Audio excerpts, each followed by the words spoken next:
Hello, beautiful people. It's Sinderfam. Welcome to the channel. Today, we're back again with another video from the Whatever podcast.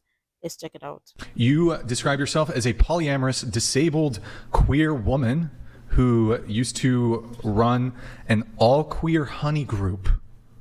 Indeed, I did. And you have so many stories. First off, what is a honey group? What is that? That was what they cumulatively named it. It was just that like the girls did not feel safe whenever cis men were in the group because a lot of them had trauma. I had a bunch of friends that I've never been like a dancer like these lovely gals have. Love that. Could never personally because like I just don't think that I could handle it. But I was a go-go dancer. I met a bunch of girls that wanted like a community of queer women to hang out with. And it's like a so meetup they just group. chose it. Yeah. Meetup group. You guys had a group. How many people were in the group? Queer Honey Bunny group? I think the most that were ever in the group was 45. 45. Yeah. Okay.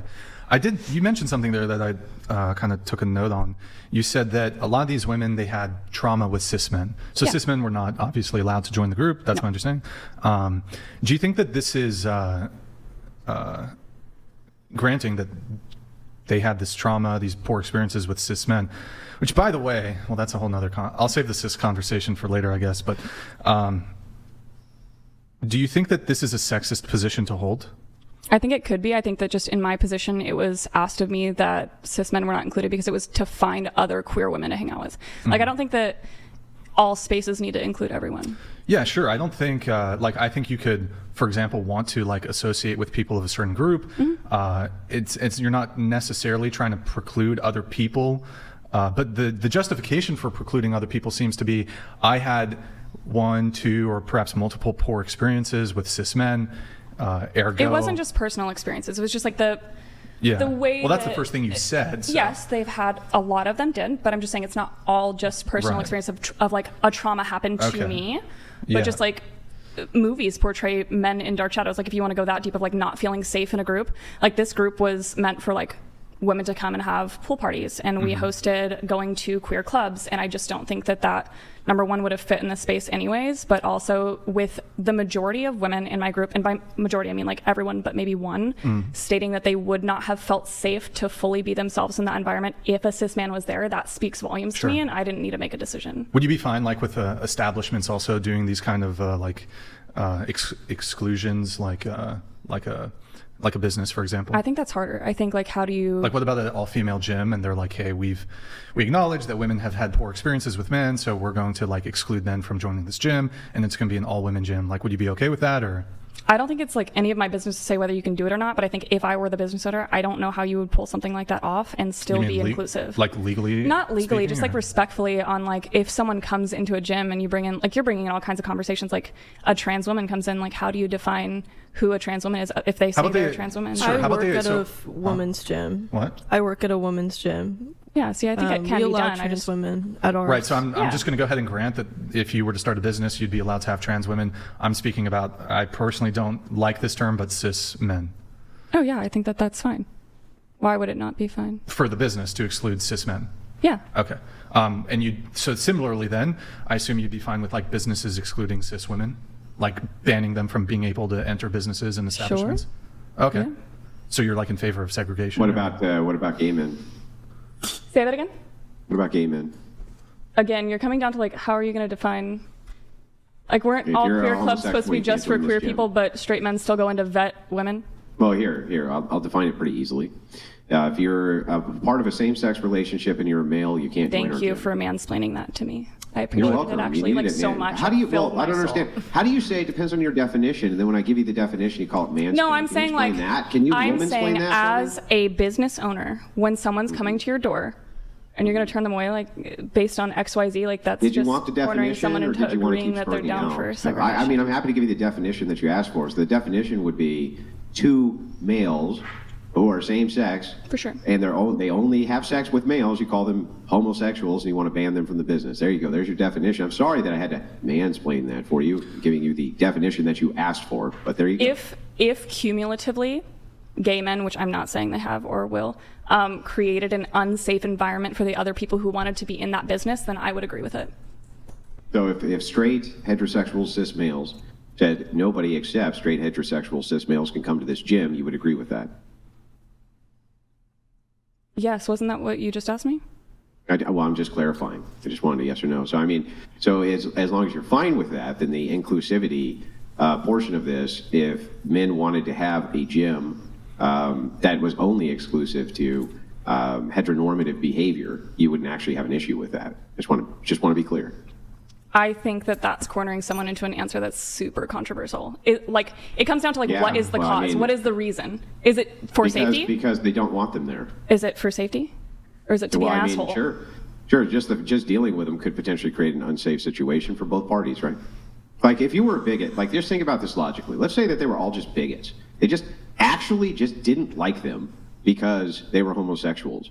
How would that not create an unsafe situation by letting them in to begin with? I just don't think that you can cumulatively have that many people unless you're exclusively asking for it to be invited into a space. You're assuming that every man in a gym is going to be a bigot, or are you just saying that there's a bigot gym? Well, no, I'm saying that let's say there's a gym which is bigoted on purpose because that's what they want, right? Yeah, that's they the only part that I want have the issue. they only want bigoted people to come to this gym. That's the only thing that they care about is that you're what you would consider to be a bigot. They only want heteronormative, cis, straight men in the gym. And Sure. so that's it. Okay, so if that was the case and all of the men who are joining that gym have the same type of ideology, wouldn't it necessarily follow that it would be unsafe for somebody who didn't follow that suit, that they would be unsafe just by trying to join it? Yeah, I hear you. And I mean, if they all want to meet up in one space and have that opinion for themselves, then they can go for it. I don't want to be there, so. You see the problem with people like this? When they make suggestion is okay, as long as it's coming from them, which is beneficial. But when you make suggestion or when you say something that does not benefit them, it becomes a problem. So let me get this straight. So if a woman does something or decide that she wants to create a safe space, or she wants a safe space for only women only, where men don't come or straight men are not involved, it is okay. But if a man decide that they want to create a space for men only, and they want to be safe or free and be safe from women, they don't want women to be in their space, it is not okay. Explain to me why it's not okay. Because if you think one is okay and one is not, why do you think so? I would really want to know, because obviously this mindset is the reason why today in the society we are so divided. And obviously people like this, they want division rather than people coming together. But obviously it should not be a problem as long as it benefits one side over the other, or as long as the woman gets to get what she wants. Please make it make sense. A couple things, a couple clarifying things, I guess. Would you? It sounds like you're kind of okay with people like business owners being able to discriminate. Is that a fair? To discriminate? No. To create safe environments? Yes. Okay. So and so this for gender, you think this is fair play, correct? Can I ask you a question, a follow-up question? Can I answer your question with a question? Because you seem to do. How about answer my question, then you can ask me a question, and I'll answer your question. No? Is there a reason why you're trying to corner me into having a negative answer? Because you did it at the beginning of our conversation too. How is it cornering you? And what do you mean by negative answer? Because every time I answer it with a logical standpoint of women should all cumulatively be able to feel safe in an environment. And if we require being only with women, then isn't that just for safety? I don't understand the issue. Oh, okay, for safety. He's testing the supposition. Yeah, so I mean, I don't think I'm not sure what you mean by cornering, but. No, I just mean every time I have a logical answer, there's a follow-up question with when people the word segregation put into it. When people make or have inductive reasoning, which you're using right now, which is fine, right? That's most of the reasoning that most people use is inductive. Most of the time it's not tested, but most inductive reasoning is based around suppositions and suppositions which people hold. So all that's happening when you say, why are you trying to corner me into a negative answer? That's the opposite of what's happening. I just want to know if there was a reason. Hang on, almost done. That's the opposite of what's happening. He's trying to corner you into an answer, whether it's negative or positive. It's totally irrelevant. Just trying to see where the inductive reasoning follows. Great. But so I think I was asking a question there. It sounded like you didn't want to answer it unless you do. Am I fine with businesses choosing who they want to do business for? Yes. Okay, you're fine with that. So, like, for example, and you said for safety reasons, like, that's enough justification for, like, wanting to preclude people from being able to participate in your business? Can you stop? Sure. Okay, so if like a cohort or group of like white people, for example, felt unsafe around black people because they had anecdotal, like they had their own poor experiences that came down to safety when it came to actual experiences with black people, and they said, I don't want to allow black people into my businesses, you'd be okay with that? Morally okay with it? No. Do I think that it could happen? Law and morals are very different. Right. Yeah, I agree with that. Why would it be immoral, though? What do you mean? Why would that be immoral? I mean, I was literally told I was not allowed to say certain words, so.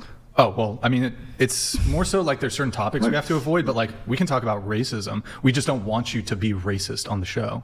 Understood. If that makes sense. Yeah. Why? Yes. I'm just wondering why. Like we don't want you to use slurs or like say the N-word or like that sort of stuff. So. For sure. I didn't hear what you said. I'm sorry. Oh yeah, no problem. So I understand too, when you have a video link like this, it's difficult sometimes when you have a room full of people to communicate back and forth. So that's actually a problem I have too. But my question was, why would that be actually a moral quandary for you? If you don't have any actual issues with it as a matter of law, let's say, why would it actually stand as a moral quandary? Because there's a racial issue there. Well, wouldn't it be like a gender or sex issue then? For sure, but what you're saying is like, oh, we have quantified proof, we have quantified evidence. I'm putting this evidence in front of you of why black people have made this group of white people feel unsafe, right? Sure. Okay. Yeah. What if you open up your viewpoint and you look at the masses? What if you say, instead of looking at this group of people that chose it, scientifically, you can't just hand pick which group you want to use as a control, right? So if you're looking at everyone in the United States, for example, that's not the popular opinion. So then I would say that that's not, I don't morally agree with that. This would be counter to intersectionality, though, because intersectionality is literally making all of these groups into micro groups as controls, just so that they can test for such offenses. So if that is the case, yeah, but in this hypothetical, we're referring to people who know each other, right? As we're having this conversation, I couldn't actually think of a way that you could create controls better than to take micro groups and then apply whatever the idea of social injustice that particular group has, and then follow it to its conclusion. Essentially, like how else could you even do that as a control? By choosing controls that don't know each other. Because in the hypothetical is that this group of people got together, which means they know each other. Well, let's say they didn't get together, right? But they all had kind of something of the same shared experience, and they all wanted to get together. Like it seems like it's kind of a silly distinction without merit, right? Not necessarily if you're asking me how to find a control. That's going back to the other conversation, right? Yeah. But I mean, even this, if we had this as a control, we could just factor in whatever control you wanted to. It still wouldn't really get to the heart of the moral quandary. If one race or another race says that they feel discriminated against based on A, B, C, and D, it's opinion based. Yeah, I get what you're saying. I mean, I totally hear your opinion. I hear you. However, I think like when you're getting down to like morality, I don't think that anything should be separated. I don't think that anyone should fear for their life when they walk or roll down the street. I don't think that, any of this should be a topic of conversation, because nobody should be put in a position where they have to choose. But we have. Yeah, but what you're going off of isn't even brute facts. It's just feelings, right? So you're going off the idea people feel unsafe. They feel like bad things going to happen, even if there is actually no kind of statistical data to back that up. But that's a double-edged sword. Why couldn't the other group say the exact same thing in opposition? I didn't say that they couldn't. This makes us feel unsafe. This makes us feel discriminated against, et cetera, et cetera. It'd be the same exact thing. For sure. I hear what you're saying. However, again, it comes down to like history and facts. And whenever you add the two together, I create emotion. You create emotion. Emotions don't just fly at you and hit you in the head. Like they come from a place based in fact, based in history. But whether no, that's yesterday don't come from a place based in fact. That's absurd. No, I'm saying you don't just get an emotion because it whacks you in the head. It comes from somewhere. You have something that influences you, and then you have an emotion. I'm just saying. Or you have nothing that influences you and you have an emotion, because biology is strange, right? So it's like even that statement in and of itself is kind of silly. But if you were to back it up, right, and look at because what you're saying is let's look at the macro versus the micro. I think that's fair. Right. I think that's fair to say. I want to look at kind of the entire picture instead of the micro picture. But the only way to get a clear picture of the macro would be for you to use intersectional logic, right? So you would have to come in and say this group and this group and this group. Even, in fact, when you even reference historical standards, you could only apply them through the prism of the group. That would be like feminist standpoint theory, for instance. Feminists say, well, history should be revised through the lens of women. Otherwise, how could you really know what their lived experience was? But wouldn't that be the same case with any group? I mean, I guess it could be. It just comes down to when you're asking my opinion, I base it off of supporting what has happened. Again, you can go down to intersectionality and crossover and this and that. And for each and every scenario that you could come up with, I'm going to tell you, if it creates a safe environment where there already was not one, more power to you. Do I want to be a part of all of those situations? Most likely not. But would you my follow-up question to this then is, would you only base that around how people felt, if they felt safe, versus if there was an objective standard? No, and that's why I was saying, I understand what you're saying. If you were to say, okay, so if that's the case, then if there were such a discriminatory gym, let's say, who only discriminated against people who were LGBTQ in this particular instance, and the LGBTQ people felt unsafe due to that, however, the brute fact was not that they were actually unsafe, then who do we side with there? I don't think you side with anyone. I think that's you don't think so? Listen, to side with one side on any situation you can give me, I don't agree with. I think that you should put yourself in each and everyone's shoes. Not to say I could ever actually know what that person is going through, but the only way we're going to find any kind of unity, any kind of level common ground, is by trying to start to understand other people's lived experiences. Yeah, sure, but what if you do understand their lived experience?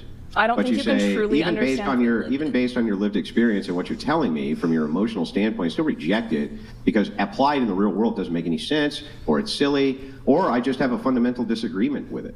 The idea that you can just kind of partake in someone's shoes and then through an empathetic link discover that you have more shared in common than not, I think that there's some possibility there. However, I also think that there's good logical refutations that you can make for why you should often ignore the empathetic experience and ignore why it is that people want you to walk a mile in their shoes. It's often detrimental to you to do so, right? That's your opinion. You don't think so? I think that it could be in a scenario if you gave one I agreed with, but I can't just blanketly agree with a vague scenario. You see this, the problem here is these liberal women are very selfish, self-centered. They just want privileges because that is beneficial to them only. But again, when it's for the entire public or when it's for everybody, then it becomes a problem because make it make sense. You want exactly what she said in the beginning. Some people or some of the women in their group have experiences. Some don't even have experience. Some of them are saying they want to feel safe based on a movie. So make it make sense because of the illustration of what some saw in a movie, they think they are unsafe. Make it make sense. So if when it's time to answer the question, no, you don't want to answer the question, or you don't know, you just want to, you base up people's feelings based on what they saw in a TV or saw on TV. But again, if it's somebody they don't agree with, then it becomes a problem. Make it make sense. You see all of these things. Imagine if men were to create their own group and say, oh, they want to talk about women. Just imagine that for a moment, how the society is going to be. But again, let's just ignore that because obviously, when it's a woman or when a woman does it, it's perfectly okay. But when a man does it, it becomes a problem because explain the level of division we see in this society is not helping at all. So if she thinks hers is better and her feelings are valid, why do you think others' feelings aren't valid? Oh, I'll tell you because one, they don't agree with me. Two, we don't share the exact same views, so their feelings are not valid. But as long as we share the exact same views, we have common enemy, then it should be valid. This is the exact same thing the left does, dividing people and creating a space where everybody have common enemy. We need to do better in the society. But I really love your thoughts and your contribution in the comments down below.